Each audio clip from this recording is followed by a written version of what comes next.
hari ini. Ku bersyukur merasakan kasih setiamu. Shalom saudara, selamat pagi. Gimana kabar pagi hari ini? Kita ketemu kembali dalam Morning Devotion. Selamat pagi saudara-saudara, apa kabar? Kita akan lanjutkan baca kitab Nabi Habakuk pasal yang pertama ayat 12 sampai dengan 17. Demikian firman Tuhan. Bukankah engkau ya Tuhan dari dahulu Allahku yang maha kudus, tidak akan mati kami ya Tuhan. Telah kau tetapkan dia untuk menghukumkan, ya gunung batu telah kau tentukan dia untuk menyiksa. Matamu terlalu suci untuk melihat kejahatan, dan engkau tidak dapat memandang kelaliman. Mengapa engkau memandangi orang-orang yang berbuat khianat itu, dan engkau berdiam diri? Apabila orang fasik menelan orang yang lebih benar dari dia, engkau menjadikan manusia itu seperti ikan di laut, seperti binatang-binatang melata yang tidak ada pemerintahnya. Semuanya mereka ditariknya ke atas dengan kail, ditangkapnya dengan pukatnya dan dikumpulkan dengan payangnya. Itulah sebabnya ia bersukaria dan bersorak-sorai. Itulah sebabnya dipersembahkannya korban untuk pukatnya dan dibakarnya korban untuk payangnya. Sebab oleh karena alat-alat itu pendapatannya mewah dan rezekinya berlimpah-limpah. Sebab itukah ia selalu menghunus pedangnya dan membunuh bangsa-bangsa dengan tidak kenal belas kasihan? Saudaraku, paling sering terjadi dalam kehidupan kita bahwa jawaban Tuhan bagi doa-doa kita bukanlah jawaban yang kita inginkan. Jawabannya tentu bahwa Tuhan yang tidak terbatas melihat semuanya. Berbeda dengan perspektif kita manusia yang sangat terbatas ini.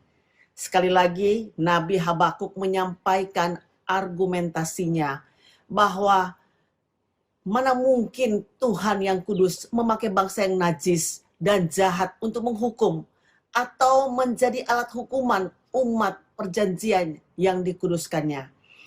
Tapi saudara, bagaimanapun juga Habakuk melihat peristiwa ini, Habakuk menerima kenyataan pahit dari keadaan moral bangsanya sendiri, yaitu umat pilihan Tuhan yang mengaku mengenal Tuhan, tapi justru hidup menghina perjanjian dengan Tuhan dan menolak perbuatannya. Saudara, mana yang lebih parah? Mereka menolak kekuatan hubungan kasih dan memilih untuk mengkhianati hubungan kasih dengan Tuhan dan penyembahan berhala. Itu masalah yang paling besar. Mengapa mereka menyembah berhala? Masalahnya sederhana. Di ayatnya yang ke-15 dan ayatnya yang ke-16. Di situ Habakuk memberitahu argumentasi yang saya kira sangat baik. Dia bilang memang manusia kayak gitu. Manusia melihat jalan keluar lebih penting daripada si pemberi jalan keluar. Manusia melihat berkat lebih penting daripada si pemberi berkat. Makanya dibilang kan, kalau mereka memancing dan mendapat banyak ikan, mereka akan memuji alat pancingnya, mereka akan memuji jalannya, mereka akan memuji perahu yang dipakainya. Mereka tidak akan menyembah atau memberikan korban kepada si pemberi berkat di situ. Manusia memang melihat dengan cara yang terbatas. Manusia cuma melihat siapa yang bisa tolong mereka dengan cara yang cepat. Siapa yang bisa mengeluarkan mereka dengan cara yang cepat.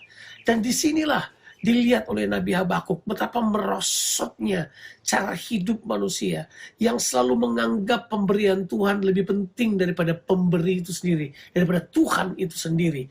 Itulah sebabnya mereka menyembah berhala. Mereka menyembah hal-hal yang membawa keuntungan buat diri mereka. Mereka menyembah sistemnya, mereka menyembah fasilitasnya, mereka menyembah kekayaannya, mereka menyembah uangnya, mereka menyembah semua yang lain. Mereka gagal untuk melihat bahwa si pemberinya inilah yang penting.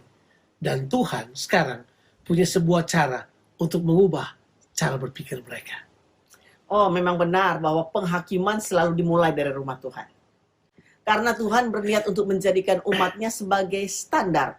Suatu umat yang menjadi representasi keberadaannya, karyanya, dan juga kasih setia Tuhan. His people has to make it up to his standard, ya. Dia harus berdiri untuk kemudian menjadi seperti yang Tuhan inginkan. Itu yang benar. Karena memang Tuhan sekali lagi menggunakan sebuah bangsa yang lain.